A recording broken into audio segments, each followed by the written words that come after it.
Bismillahirrahmanirrahim. Alhamdulillahirabbil alamin wassalatu wassalamu ala asyrofil mursalin nabiyina Muhammadin wa ala alihi wa sahbihi wa man tabi'ahum bi ihsanin ila yaumiddin. Amma ba'd. Ayyuhal akhwatil akhawat, jamaah semua yang dirahmati Allah Azza wa Jal. Alhamdulillah Allah Subhanahu wa taala masih memberikan kita kesempatan, masih memberikan kita taufiknya untuk melanjutkan kembali bahasan kajian kitab rutin kita pada hari ini. Semoga Allah Subhanahu wa taala memberikan kita semua taufik untuk memahami agama ini, kemudian memberikan kita ilmu yang bermanfaat. Baik, jadi kita masih dalam bahasan bab yang ke-7 dari Kitab Tauhid dari Sahih Al-Bukhari rahimahullahu taala, bab yang ke-7, dan pada pertemuan yang lalu kita pernah jelaskan kaitannya dengan judul yang diberikan atau judul yang ditulis oleh Imam Al-Bukhari dalam kitab atau dalam bab ini, yaitu kaitannya dengan nama Allah Subhanahu wa taala Al-Aziz. Yaitu banyak nukilan-nukilan yang Allah Subhanahu wa taala, nukilan-nukilan Imam Al-Bukhari rahimahullahu taala kaitannya dengan nama Allah Subhanahu wa taala Al-Aziz, yang diantaranya surah Ibrahim ayat 4 yang pernah kita sebutkan, As-Saffat ayat 180, Al-Munafiqun ayat 8 sebagaimana yang beliau sebutkan di sini. Kemudian juga beliau meriwayatkan kepada kita riwayat dengan secara muallaq yang pernah kita sebutkan, riwayat al-muallaq, yaitu riwayat yang dihapus sebagian atau semua sanadnya, yang disisakan adalah sahabatnya saja, yaitu sahabat Nabi SAW yang meriwayatkan. Nah, kemudian sekarang kita akan melihat hadisnya ya. Kita langsung, karena beliau rahimahullahu taala, Imam Al-Bukhari rahimahullahu taala di sini meriwayatkan kepada kita dua hadis ya. Dua hadis dalam bab ini, dan itu kaitannya dengan nama Allah Subhanahu wa taala Al-Aziz. Sekali lagi kaitannya dengan nama Allah Subhanahu wa taala Al-Aziz. Baik, kita lihat hadis yang pertama di sini. Itu qala al-Imam Al-Bukhari rahimahullahu taala, qala hadatsana Abu Ma'mar, qala hadatsana Abdul Warith, qala hadatsana Husain Al-Muallim, qala hadatsani Abdullah bin Buraidah an Yahya ibn Ya'mar an Ibn Abbas anna an-nabiy sallallahu alaihi wasallam kana yaqul a'udzu bi'izzatika alladhi la ilaha illa anta alladhi la yamutu wal jin wal ins yamutun wal jin wal ins yamutun. Baik. Ini tentu kalau kita melihat ini hadis Ibnu Abbas radhiyallahu taala anhuma, dan kaitannya dengan Ibnu Abbas, siapa beliau, nama beliau dan seterusnya kita pernah lalui bersama. Baik. Di sini Al-Imam Al-Bukhari rahimahullahu taala, kita lihat terjemahnya dan dicek masing-masing kopian atau terjemah yang telah dibagikan di situ. Dari Ibnu Abbas bahwa Nabi Shallallahu Alaihi Wasallam pernah memanjatkan doa, pernah menghaturkan atau membaca doa. Apa doanya? Ini dia. A'udzu bi'izzatika alladzi la ilaha illa anta alladzi la yamutu wal jin wal ins yamutun. Di sini a'udzu bi'izzati, saya berlindung, yakni aku berlindung. Jadi di sini a'udzu, aku berlindung, bi'izzatika, dengan izzah Allah Subhanahu wa taala. Izzah Allah Subhanahu wa taala yang pernah kita sebutkan pada pertemuan yang lalu, maknanya izzah itu maknanya terkandung tiga makna yang pernah kita sebutkan. Izzatul qahri, izzatu al-ghalabah, wa izzatu al-imtina' yang pernah kita sebutkan. Izzah yaitu kekuatan, kemuliaan Allah Subhanahu wa taala. Dari segi al-qahr yaitu kekuasaan, tidak ada yang kuasa di atas kekuasaan Allah Subhanahu wa taala. Kemudian izzatul ghalabah, al-ghalabah maknanya kemenangan, Bahwasanya Allah Subhanahu wa taala yang maha menang dengan kekuatannya tentunya, dengan kekuasaannya. Kemudian yang terakhir izzatu al-imtina, yaitu kaitannya dengan kemuliaan Allah Subhanahu wa taala, al-imtina, tercegahnya Allah Subhanahu wa taala dari sifat-sifat yang tercela, sifat-sifat yang kurang dan seterusnya. Jadi oleh karena itu izzah di sini adalah menunjukkan kesempurnaan, kekuatan, kemuliaan Allah Subhanahu wa taala. Nah, di sini dalam hadis Ibnu Abbas bahwa Nabi sallallahu alaihi wasallam kana yaqul. Jadi kana yaqul di sini khabar kana, yaitu yang kaitannya dengan pemberitaan, ya, pemberitaan yang menggunakan lafaz kana, kemudian yaqul di situ fiil mudhari, itu menunjukkan istimrar, menunjukkan sering, tikrar wastimrar, itu seringnya Nabi Shallallahu Alaihi Wasallam mengucapkan doa ini, mengucapkan lafaz ini. Jadi ucapan Ibnu Abbas radhiyallahu taala anhuma yang mengatakan kana yaqul, anna Nabi alaihi salatu wasallam kana yaqul, bahwa Nabi Shallallahu Alaihi Wasallam senantiasa, ya, pernah berdoa, yakni senantiasa. Di sini karena tadi kita sebutkan kana kemudian fi'il mudhari yaqul menunjukkan seringnya Nabi Shallallahu Alaihi Wasallam, menunjukkan seringnya Nabi Shallallahu Alaihi Wasallam membacakan doa ini. Dan itu karena seringnya Nabi Shallallahu Alaihi Wasallam memanjatkan atau berdoa, mengucapkan doa ini, sehingga sahabat-sahabat Nabi Shallallahu Alaihi Wasallam, hatta Ibnu Abbas, dah kita ketahui Ibnu Abbas ini adalah sahabat kecil, ya, tergolong sahabat junior, ya, sahabat kecil dari sahabat-sahabat Nabi SAW. Sampai beliau pun sering mendengar Nabi SAW mengucapkan hal ini, doa ini. Oleh karena itu doa ini, ya, ucapan lafaz ini ya tentu sunnah. Kemudian juga doa dari doa-doa Nabi atau lafaz-lafaz Nabi Shallallahu Alaihi Wasallam. Di sini Nabi SAW menyebutkan a'udzu, itu aku berlindung. Berlindung tentunya yang kita ketahui bersama, berlindung dari apa yang ditakutkan, kemudian berlindung dari segala macam keburukan yang ada. Sama seperti kita sebutkan a'udzubillah minasyaitonir rajim. A'udzu billah minasyaitonir rajim. Begitu juga di sini a'udzu bi'izzatika. A'udzu bi'izzatika. Kalau a'udzu billah, aku berlindung dengan atau kepada Allah, itu menunjukkan zat Allah Subhanahu wa taala. Nama Allah Subhanahu wa taala. Menunjukkan nama Allah Subhanahu wa taala. Tapi di sini Nabi Shallallahu Alaihi Wasallam menyebutkan a'udzu bi'izzatika. A'udzu bi'izzatika, izzah. Jadi kalau kita sering membaca a'udzu billah, ya, a'udzu billah, aku berlindung kepada Allah, itu langsung dengan nama Allah Subhanahu wa taala. Nah, di sini Nabi Shallallahu Alaihi Wasallam berlindung dengan izzah, berlindung dengan izzahnya Allah Subhanahu wa taala, yaitu sifat Allah Subhanahu wa taala. Nah, jadi berkaitan dengan berlindung di sini kan berlindung dengan bertawassul, ya, bertawassul menggunakan sifat Allah Subhanahu wa taala. Nah, di sini, dan kalau kita melihat penjelasan para ulama kaitannya dengan berlindung dengan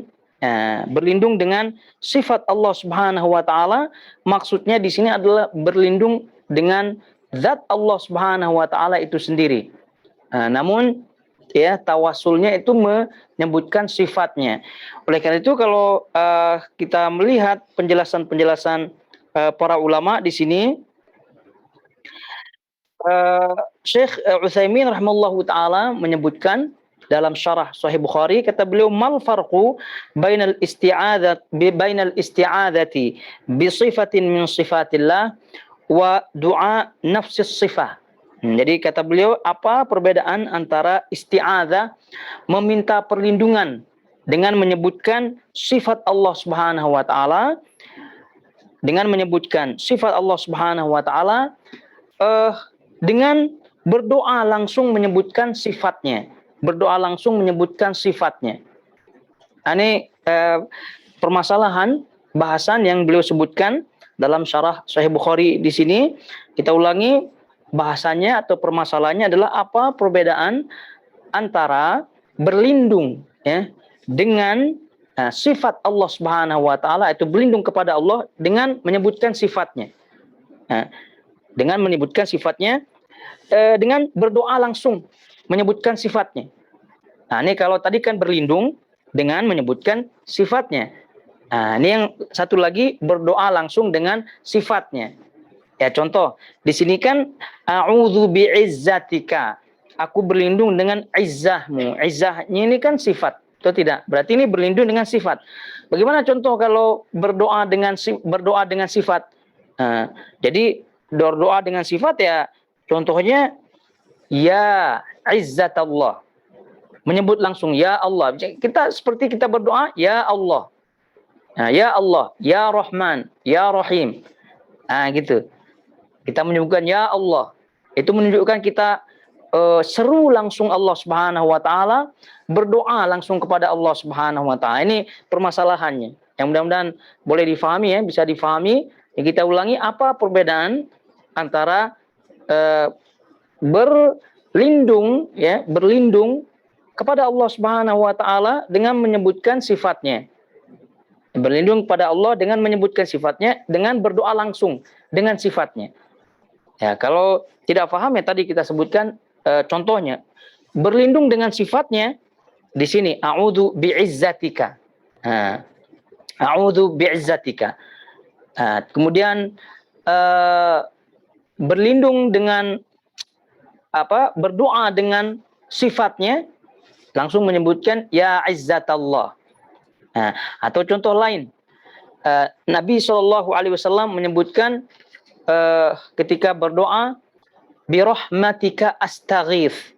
Birahmatika astaghith. Ya Hayyu ya Qayyum birahmatika astaghith. Ya Hayyu ya Qayyum, nama Allah Subhanahu wa taala Hayyu al Qayyum, birahmatika astaghith. Ya Allah, dengan rahmatmu aku memohon, istighatsah. Ya Allah, dengan rahmatmu aku memohon. Yaitu ada disebut dengan rahmatmu.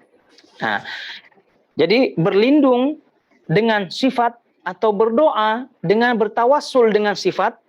Ini permasalahan satu. Kemudian yang kedua, berdoa dengan sifat langsung. Ini. Jadi yang pertama, dengan ringkasnya ya, yang pertama dibolehkan. Yang pertama dibolehkan, yang kedua tidak dibolehkan. Jadi yang pertama, ketika kita sebutkan berlindung atau berdoa, berlindung atau berdoa dengan menyebutkan sifat Allah Subhanahu wa taala, dalam arti bertawassul dengan sifat Allah Subhanahu wa taala, ini yang dibolehkan. Yang tidak dibolehkan adalah berdoa langsung menyeru sifat Allah Subhanahu wa taala. Contoh supaya jelas. Tadi kita rahmat lah. Kalau izzah mungkin banyak jarang disebut rahmat lah. Tadi Nabi SAW menyebutkan dalam doanya birahmatika astaghith. Ya Hayyu ya Qayyum birahmatika astaghith.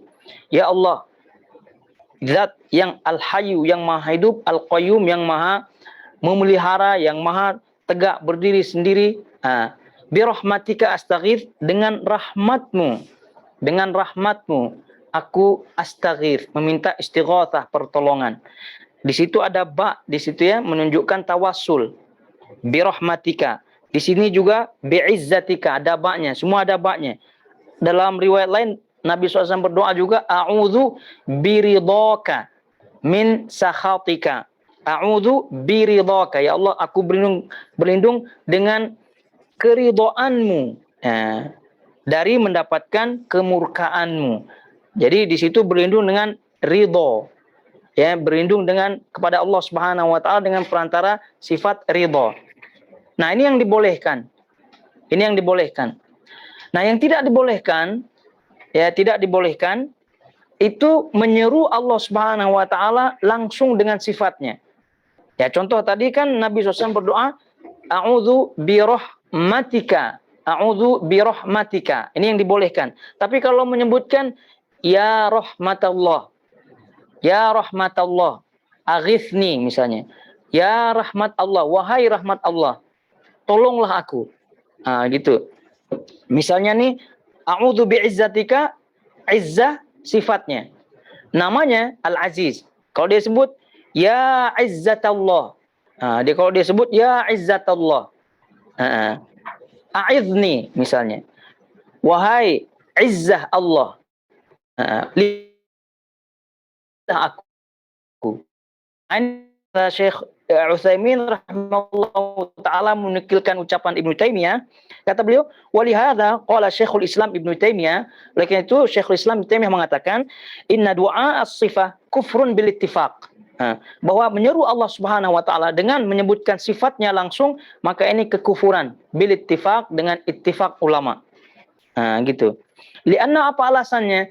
Liannahu yatadammanu annaka ja'alta as-sifata mustaqillan qa'iman bi nafsihi wa hadha huwa syirk. Alasannya adalah karena ucapan tersebut, seruan tersebut, yaitu menyebutkan sifat Allah Subhanahu wa taala langsung, itu mengandung itu menjadikan sifat Allah Subhanahu wa taala mustaqillan, menyendiri, qa'iman bi nafsihi, berdiri sendiri, terlepas daripada zat Allah Subhanahu wa taala. Maka inilah titik syiriknya. Inilah celah syiriknya. Ini penting ya untuk diketahui, kita ulangi, berdoa dengan bertawassul, mudahnya difahami, bertawassul atau menyebutkan sifat Allah Subhanahu wa taala, berdoa atau berlindung dengan bertawassul, menyebutkan sifat Allah Subhanahu wa taala boleh. Tapi berdoa menyeru sifat Allah Subhanahu wa taala langsung, ini tidak boleh. Ya, contoh tadi kita sebutkan sifat Allah birahmatika. Misal dia sebutkan ya Allah birahmatika, arzuqni, urzuqni, ya Allah dengan rahmatmu berikanlah hambamu rezeki. Ya Allah birahmatika irhamni, gitu kan? Ya Allah dengan rahmatmu kasihinilah aku. Tetap awalnya itu ya Allah, baru birahmatika. Awalnya itu adalah nama Allah, baru sebutnya sifatnya. Tapi kalau sifat secara langsung, ini kata Ibnu Taimiyah kufur, ada unsur syiriknya. Ini mungkin banyak tidak mengetahui. Gitu. Jadi contohnya tadi Nabi SAW, ya Hayyu ya Qayyum, kan nama Allah, baru sebut birahmatika astaghith. Oleh karena itu berdoa secara langsung itu tidak dibolehkan kecuali menyebutkan nama Allah Subhanahu wa taala langsung. Kalau sebutkan ya Rahman ya Rahim, baru sebutkan irhamni, ya Razzaq urzuqni, begitu. Itu boleh sebut nama Allah langsung. Tapi kalau menyebutkan sifatnya sekali lagi tidak dibolehkan. Tapi ini dia. Oleh itu Nabi SAW mengajarkan kepada kita seperti ini, bahwa beliau berlindung kepada Allah Subhanahu wa taala dengan bertawassul menyebutkan sifatnya, sifat Allah Subhanahu wa taala. Dan kita ingat bahwasanya sifat Allah Subhanahu wa taala tidak terlepas dari zatnya, tidak terlepas daripada namanya. Oleh karena itu kalau menyeru, sekali lagi kita ingatkan, kalau menyeru sifat Allah Subhanahu wa taala dalam berdoa, langsung menyeru, berdoa menyebutkan sifat Allah tadi, ya rahmatullah, ya izzatullah, ya ridallah. Gitu. Ya ridallah. Boleh semua boleh sifat-sifat yang ada. Ya rahmatullah atau ya maghfiratullah misalnya. Allah namanya Al-Ghafur, atau tidak? Sifatnya maghfirah. Ghufran. Ya bisa aja, boleh aja dia. Ya ghufranullah, maghfiratullah. Ini ada unsur syiriknya. Kenapa? Karena menjadikan sifat Allah Subhanahu wa taala menyendiri, berdiri sendiri daripada zat Allah Subhanahu wa taala. Karena yang diseru adalah zat nama Allah Subhanahu wa taala, bukan sifatnya. Kalau sifat itu dijadikan sebagai tawassul saja. Baik, di sini doa Nabi SAW, a'udzu bi'izzatika, minta perlindungan dengan bertawassul kepada Allah Subhanahu wa taala, menyebutkan sifat izzahnya. Dan tadi kita sebutkan sifat izzah mengandung 3 hal. Kemudian allazi la ilaha illa anta, yang zat yang tidak ada ilah yang berhak disembah, yang diibadahi kecuali Engkau ya Allah, alladzi la yamutu wal jin wal ins yamutun. Zat yang tidak mati. Zat yang tidak mati, karena nama Allah Subhanahu wa taala Al-Hayyu Al-Qayyum. Al-Hayyu zat yang maha hidup, Al-Qayyum yang maha berdiri sendiri, yang maha mengurus umatnya, mengurus makhluknya. Alladzi la yamutu wal jin wal ins yamutun. Sedangkan jin dan manusia itu semuanya mati. Ini semua yang disebutkan oleh Nabi SAW ini bukan luar biasa ibaratnya. Jadi doa Nabi SAW ketika dibaca, ketika kita merasa terjepit, atau doa-doa ketika kita biasa-biasa dalam keadaan apapun, ya boleh dibaca seperti ini. Karena Nabi SAW sering membaca ini. Seperti yang disebutkan oleh Ibnu Abbas radhiyallahu taala anhuma. Jadi poinnya di sini adalah Nabi SAW menyebutkan izzah Allah Subhanahu wa taala dan beliau bertawasul dengan izzah tersebut. Nah, taib ayyuhal akhwatul akhawat jamaah semua yang rahmatullah azza wajal, ini dia hadis yang pertama dari bab yang ke-7 ya, bab yang ke-7 yaitu hadis Ibnu Abbas radhiyallahu taala anhuma. Baik, kemudian selanjutnya hadis yang kedua kita baca. Qala haddatsana Ibnu Abil Aswad qala haddatsana Harmiyun qala haddatsana Syu'bah an Qatadah an Anas an Nabi sallallahu alaihi wasallam qala la yazalu yulqa fi an-nar wa qala li khalifatu haddatsana Yazid ibnu Zurai'in qala haddatsana Sa'id an Qatadah an Anas wa an Mu'tamir sami'tu abi an Qatadah an Anas an Nabi sallallahu alaihi wasallam. Di situ sedikit kaitannya dengan pembacaan sanad ya. Di situ ada huruf ha. Sering kalau lihat-lihat baca-baca riwayat-riwayat hadis Bukhari, Muslim, Tirmidzi dan seterusnya, itu biasanya ada huruf ha di situ. Ha di situ maksudnya adalah tahwil as-sanad, berpindahnya sanad. Artinya berpindahnya sanad ke sanad yang baru. Itu maksudnya. Jadi kalau misalnya tadi qala haddatsana Ibnu Abil Aswad. Jadi siapa yang menyebutkan di sini qala haddatsana yang pertama sekali? Imam Bukhari. Jadi Imam Bukhari mengatakan telah menceritakan, telah meriwayatkan kepadaku Abil Aswad. Ini berarti syekhnya yang pertama, betul tidak? Terus kemudian ada hak di situ, tulisannya hak, tahwil sanad, perubahan sanad. Sekarang waqala li, ini menunjukkan sanad baru yang tidak sama dengan sanad sebelumnya, sanad baru. Maka di situ perpindahan antara sanad sering dibaca nanti supaya tidak bingung, ada hak-haknya di situ. Itu singkatan. Tadi kita sebutkan tahwil as-sanad. Baik. Ini hadis Anas bin Malik radhiyallahu taala anhu. Anas bin Malik adalah khadim An-Nabi sallallahu alaihi wasallam, pelayan Nabi sallallahu alaihi wasallam.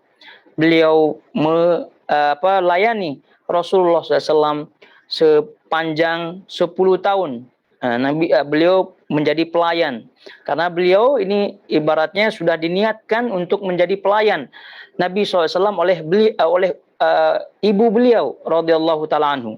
Beliau pada waktu itu datang ke Madinah pada umur 10 tahun. Nah, sejak itu beliau menjadi khadim Nabi SAW. Tentu sebagai khadim, sebagai pelayan Nabi SAW, ini tidak hanya menjadi murid ya, tidak hanya menjadi sahabat, namun sangat-sangat rapat dengan Nabi SAW.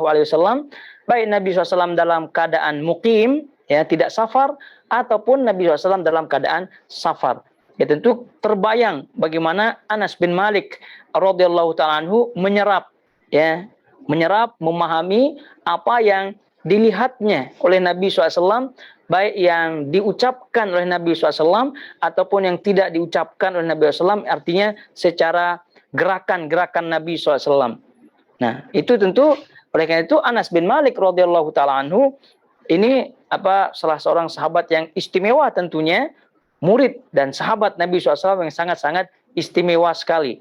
Dan itu yang disebutkan oleh para ulama, khadim, pelayan Nabi SAW, karena ibunya itu setelah datang di Madinah menyerahkan Anas ke Nabi SAW 100% untuk melayani Rasulullah SAW, dan Rasulullah SAW menerima Anas. Oleh itu Nabi SAW mendoakan Anas bin Malik 3 hal. Ya, mendoakan 1, panjang umur, kedua banyak anak, banyak harta, kemudian yang ketiga adalah masuk surga.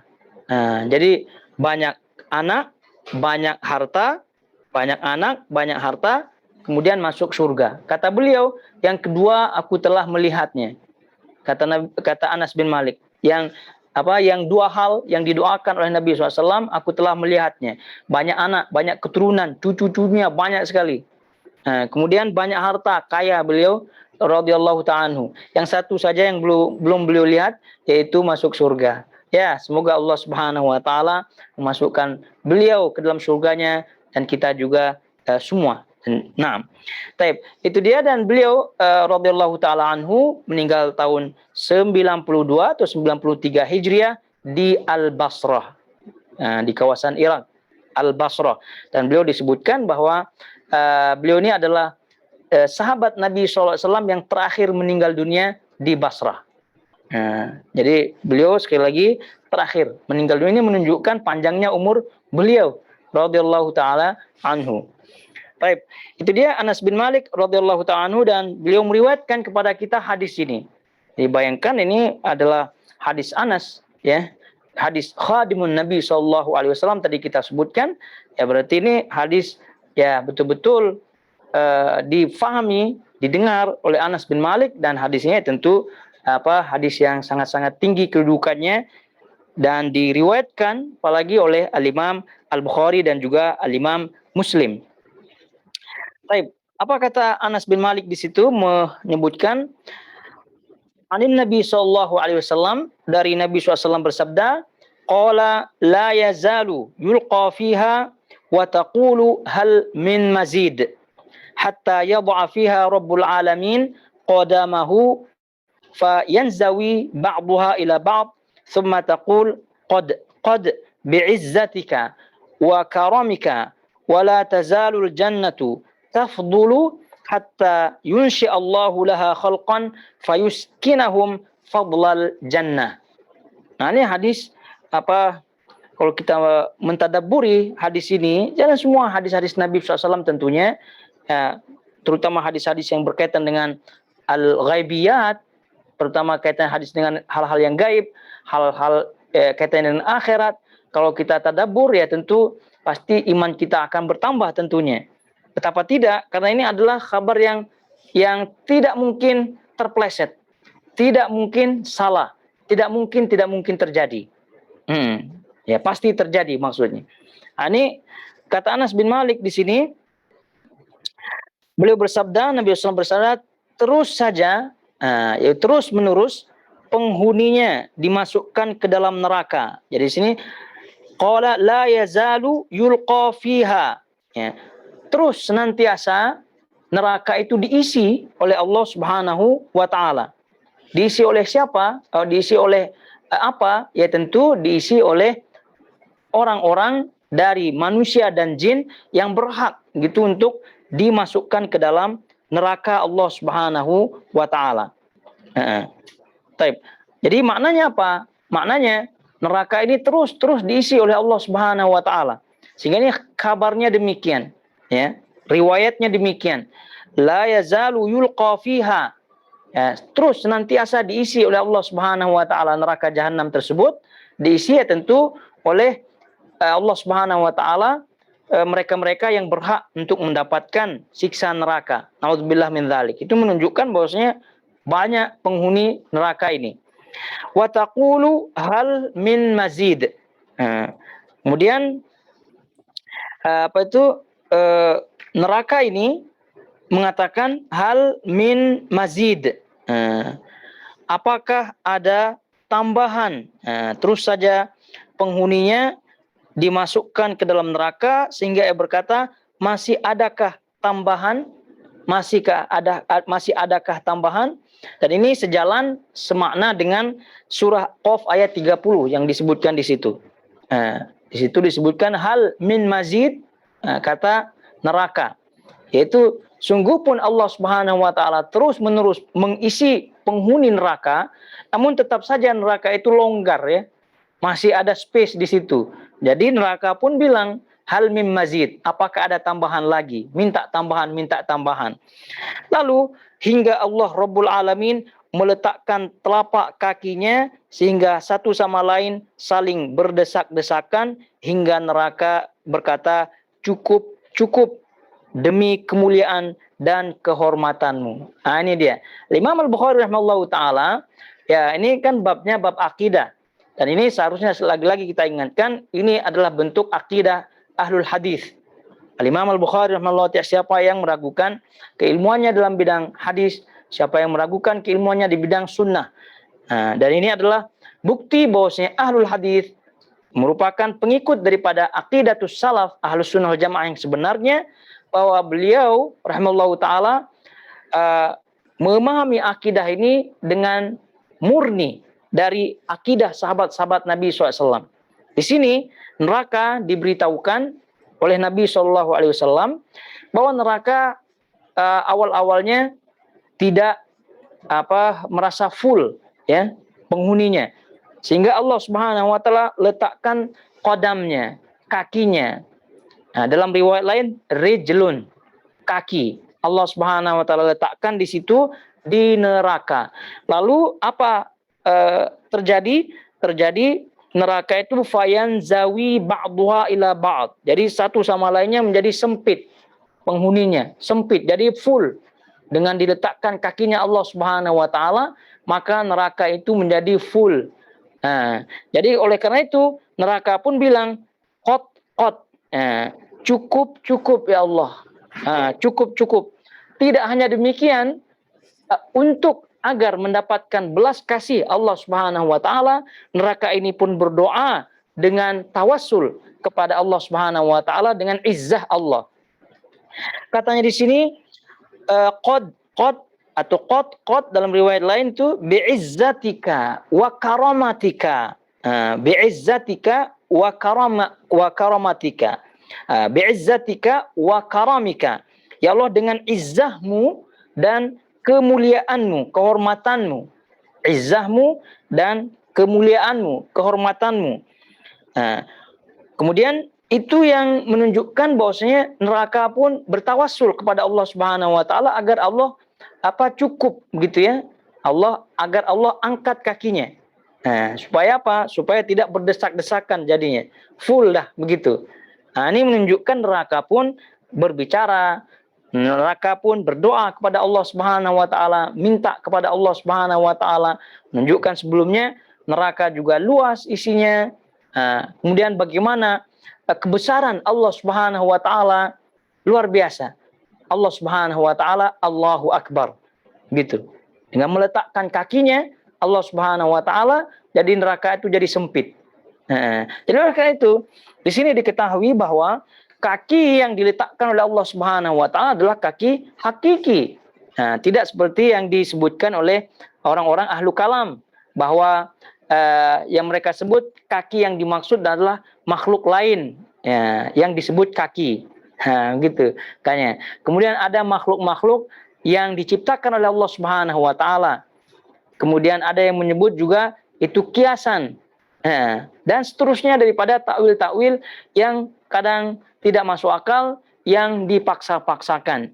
Sehingga sekali lagi yang benar dan terus kita ulangi bahwa apa yang disebut oleh Nabi SAW sebagai sifat Allah Subhanahu wa taala, walaupun dalam akal yang dangkal menyebutkan bahwa apabila menyebutkan itu akan menyerupakan Allah Subhanahu wa taala, maka kita sebut akal yang dangkal. Ya, tidak dalam, akal yang sangat dangkal. Ya bagi akal dangkal ya seperti itu memahaminya. Seperti menyerupakan Allah Subhanahu wa taala, kemudian menjasadkan Allah Subhanahu wa taala, menjisimkan Allah Subhanahu wa taala. Dan ini pernah kita sebutkan bantahan-bantahan para ulama. Yang jelas bahwa ketika ini adalah Anas bin Malik. Lagi-lagi kita sebutkan Anas bin Malik yang meriwayatkan. kalau seandainya hadis ini muskil, ya, ada sesuatu yang tidak jelas, ada yang menggaruk hati karena hatinya itu agak gatal begitu ya, mendengar ucapan Nabi SAW, Allah Subhanahu wa taala meletakkan kakinya, pasti Anas bin Malik yang 10 tahun melayani Rasulullah SAW takkan tidak tanya, ya Allah bagaimana kakinya itu? Apakah kakinya itu adalah kaki yang betul apa tidak gitu. Ini menunjukkan bahwasanya tidak ada pertanyaan dari mereka-mereka sahabat-sahabat Nabi SAW, itu menunjukkan kita harus imani apa adanya begitu. Nah, satu. Kemudian yang keduanya, oke, kalau sahabat-sahabat Nabi SAW seperti Anas, seperti Ibnu Abbas, itu kan sahabat-sahabat Nabi SAW ya orang kota lah istilahnya, orang bandar. Nah, Allah Subhanahu wa taala dengan caranya ya untuk menyempurnakan syariat ini, karena biasanya kalau sahabat-sahabat tidak bertanya, Allah dengan caranya mengutus orang-orang Badui. Itu tidak, mengutus orang Badui. Sehingga orang Badui itu yang macam-macam. Dia ceplos-ceplos istilahnya. Jadi tidak ada yang tertutup ya, terang benderang, terang-terangan. Itu fungsinya Allah Subhanahu wa taala, hikmahnya adalah agar syariat ini terang benderang. Tidak ada yang ditutup-tutupi. Nah, ini menunjukkan bahwasanya syariat ini sangat-sangat sempurna sekali. Nah, apalagi dalam bab akidah tentunya. Ya sudah lebih jelas lagi. Kalau Allah Subhanahu wa taala memang benar-benar ini tidak jelas, kaki yang mana satu, gitu ya, sifat yang mana satu, apakah dikiaskan dan seterusnya, ya pasti Allah Subhanahu wa taala itu telah menurunkan atau mengutus si Badui atau mengilhamkan kepada para sahabat untuk bertanya. Tapi ini senyap semuanya. Sahabat semua senyap. Menunjukkan bahwa apa adanya inilah yang kita harus imani. Lalu kemudian bertentangan apa tidak? Ya tidak bertentangan. Yang hanya bertentangan tadi akal yang dangkal saja. Tapi kalau akal yang dalam sampai tembus iman, maka tidak ada masalah. Nah, jadi kalau demikian bilangnya kita menjasadkan, kita menjisimkan Allah, siapa bilang? Kita tidak pernah begitu. Itu adalah akibat akal yang dangkal sehingga konspirasinya terlalu tinggi, gitu ya. Kesimpulannya terlalu tinggi, mengalahkan akal Einstein, begitu. Dia baru kita sebutkan qadam dah macam-macam, baru menyebutkan kaki dah macam-macam. Jasadnya lah, bentuk inilah, itu siapa bilang panjang lebar. Ini kita berbicara koma titik saja dah. Jangan pula koma titik, jangan.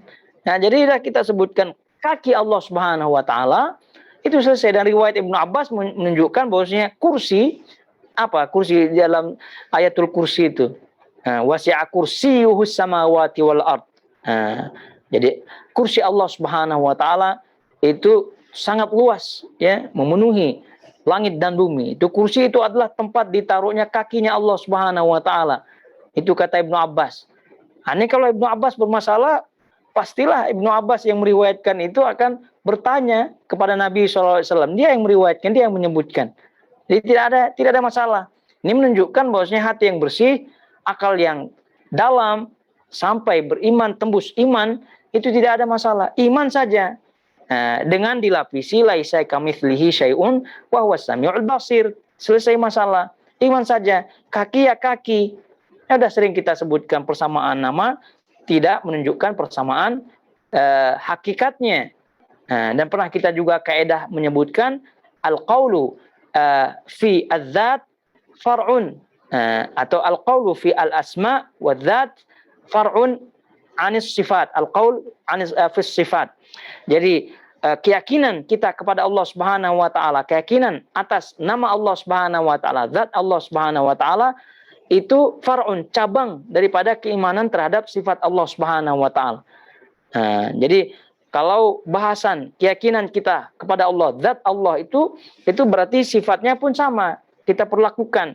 Kalau menyebutkan Ar-Rahman, Ar-Rahim, langsung kita yakini tanpa ada masalah. Kenapa ketika menyebutkan kaki, padahal keluar daripada lafaz atau lisan yang sama, yaitu Nabi SAW, kenapa harus dibeda-bedakan? Kenapa harus dilain-lainkan? Kenapa harus dianaktirikan istilahnya? Makanya tidak ada sedikit pun permasalahan. Jadi tidak usah panjang lebar. Jadi kalau disebutkan di sini kaki, maka kita sebut kaki dan kita yakini itu kaki. kita menyebutkan kaki bukan berarti menjasadkan, menjisimkan Allah Subhanahu wa taala. Karena prinsip Ahlussunnah Jamaah, prinsip Al-Hadis, prinsip Al-Imam Al-Bukhari adalah apa yang disebutkan oleh Allah Subhanahu wa taala, apa yang disebutkan oleh Nabi SAW dalam hadisnya sebagai nama dan sifatnya, itu yang kita sebutkan. Adapun yang tidak disebutkan, maka tidak ditetapkan. Kalaupun ada mirip-mirip, kalaupun ada celah-celahnya, maka kita minta detailnya. Nah, jadi menunjukkan menetapkan kaki bagi Allah Subhanahu wa taala. Apakah menjasadkan? Ya, kita lihat kalimat jasad, lafaz jisim tidak pernah disebutkan oleh Allah Subhanahu wa taala atau dalam hadis Nabi SAW, maka kita tidak tetapkan lafaz jisim. Tapi kalau kita bertanya, apa maksud kalian dengan jisim? Nah, begitu. Jadi kalau menyebutkan kaki itu jisim menurut mereka, ya tidak masalah.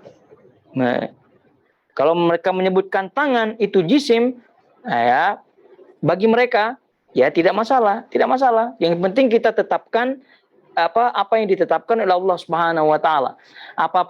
Adapun apa yang mereka sebutkan dari menjasadkan, menjisimkan, ya terserah kalian, begitu kan? Nah, yang jelas kita tetapkan. Nah, jadi ini dia kata neraka bertawassul dengan sifat Allah Subhanahu wa taala agar Allah mencukupkan, meletakkan kakinya di neraka agar neraka itu tidak menjadi sempit. Nah, ini menunjukkan sekali lagi Allah itu maha besar. Kebesaran Allah Subhanahu wa taala, zatnya, sifatnya, dan kemuliaannya tadi kita sebutkan. Kemudian itu yang neraka. Kemudian surga pula, wala tazalul jannatu tafdulu hatta yunshi Allahu laha khalqan fayuskinahum fadlal jannah.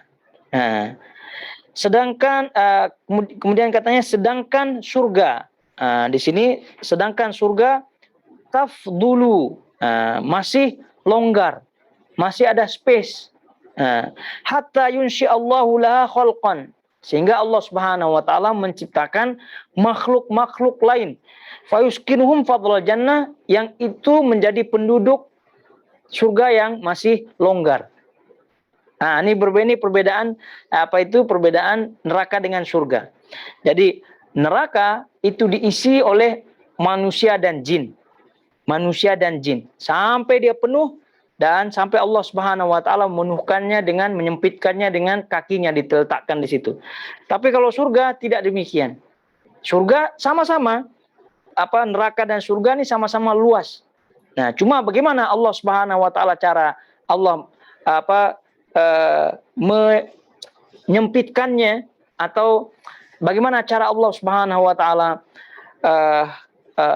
memberikan atau memadatkan surga atau neraka, ya lain-lain.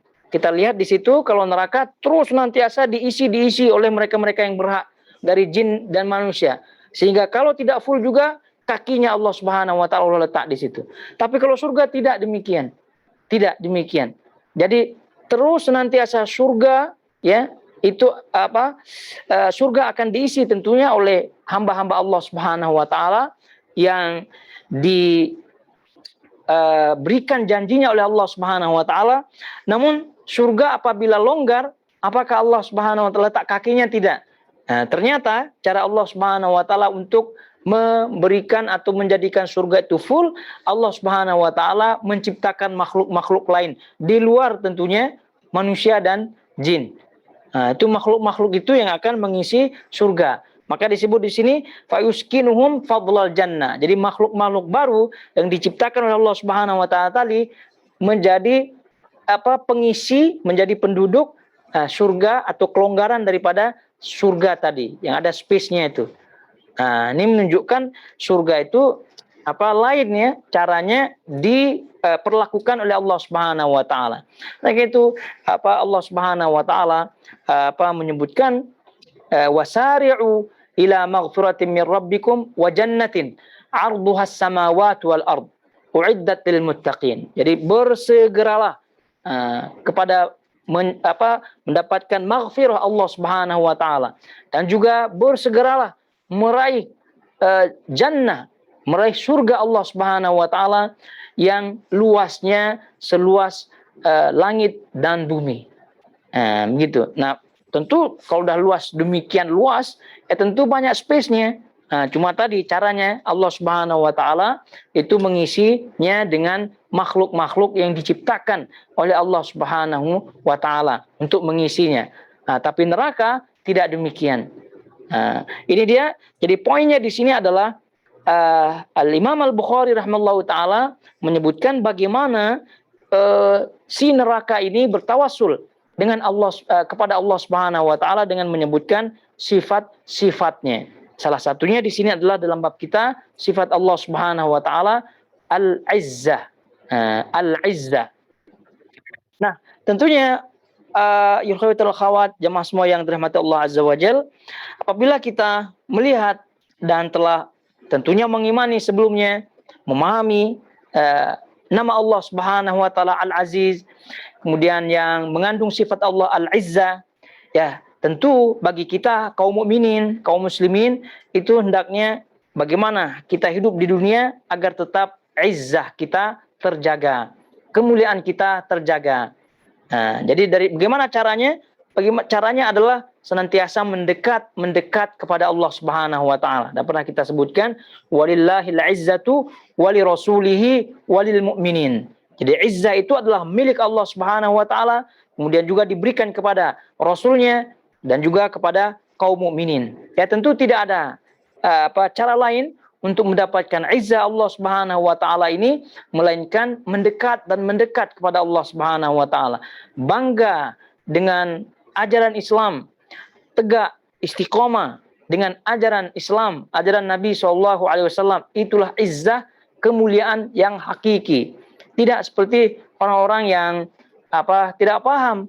Izzah itu dipikirnya mengikuti hal ihwal gitu ya, mengikuti keadaan, sehingga namanya yang sudah bagus-bagus, namanya Muhammad, namanya Umar, namanya Ali, dah bagus-bagus namanya, itu malu mereka. Begitu. Kenapa pula namanya Muhammad? Ya, inginnya Alex atau apalah begitu kan, John dan seterusnya. Itu dia. Kemudian juga mengamalkan sunnah Nabi SAW, berjenggot contohnya. Malu. Itu izzah di situ. Atau perempuan wanita berhijab dengan hijab yang sempurna. Itu izzahnya di situ. Begitu. Justru malah ketika kaum muslimin meninggalkan ajaran-ajarannya, ya tentu di situ mereka pada hakikatnya merendahkan, menghinakan dirinya di depan makhluk Allah Subhanahu wa taala. Naudzubillah min dzalik. Oleh karena itu ukurannya sejauh mana seorang itu atau bahkan suatu negeri mendekat kepada Allah Subhanahu wa taala, sejauh itu diizzahkan, ya, diberikan izzah oleh Allah Subhanahu wa taala. Tapi sebaliknya apabila orang itu lebih jauh, ya, menjauh kepada Allah Subhanahu wa taala, maka tentu kemuliaannya itu tentu akan menjauh. Sebab itulah semua wasilah yang ada, ibadah-ibadah yang ada, wasilah-wasilah yang diberikan oleh Allah Subhanahu wa taala, yang dicintai dan diridhoi oleh Allah Subhanahu wa taala, pada hakikatnya itulah jalan mencapai izzah. Jalan mencapai izzah. Ya, tentu jalan mencapai izzah ini ya tentu tidak senantiasa senang, tidak senantiasa mudah, tidak senantiasa nikmat. Ya, karena jalan menuju izzah adalah jalan menuju surga. Dan kita ketahui surga ini dikelilingi oleh hal-hal yang tidak disenangi. Nah, ini dia nama Allah Subhanahu wa taala Al-Aziz, kemudian sifatnya Al-Izzah. Jadi bagaimana kita mengambil nama Allah Subhanahu wa taala sebagai bekal kita, ya, di dalam mengarungi kehidupan kita agar kita menjadi orang-orang yang mulia, agar kita menjadi orang-orang yang dipandang oleh Allah Subhanahu wa taala. Dan para ulama kita menasihatkan bahwa yang menjadi ukuran, ya, visi misi seorang muslim adalah bagaimana mereka terpandang di sisi Allah Subhanahu wa taala, menjadi orang yang berkedudukan tinggi di sisi Allah Subhanahu wa taala, yaitu memiliki izzah. Nah, itu yang tadi kita sebutkan. Jadi kalau sudah demikian, maka apa atau pandangan-pandangan manusia ya tentu tidak dilihat olehnya. Karena kalau pandangan manusia itu tergantung pandangannya, ya, tergantung keadaannya.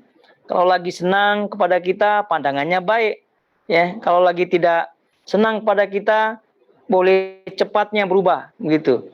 Nah, kalau lagi moodnya baik, bagus, bagus juga bicaranya, bagus juga kata-katanya.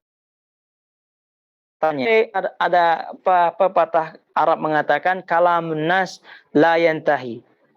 Jadi ucapan manusia itu tidak pernah ada putusnya. Itu ini dibuat, ini ada komennya, itu dibuat ada komennya.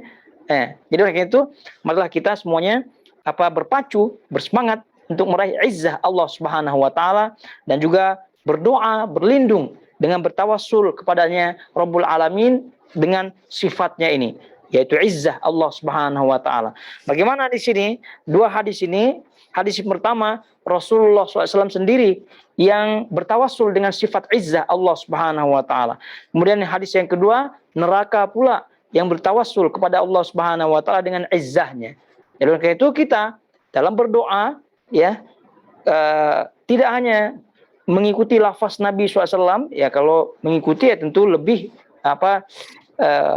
lebih tepat lagi. Nah, jadi tapi kalau tidak, ya ingat saja ini izzah Allah Subhanahu wa taala. Ya Allah, boleh kita sebutkan ya Allah dengan izzahmu. Minta. Itu tawasul. Ya Allah, dengan izzahmu hambamu ini bermohon.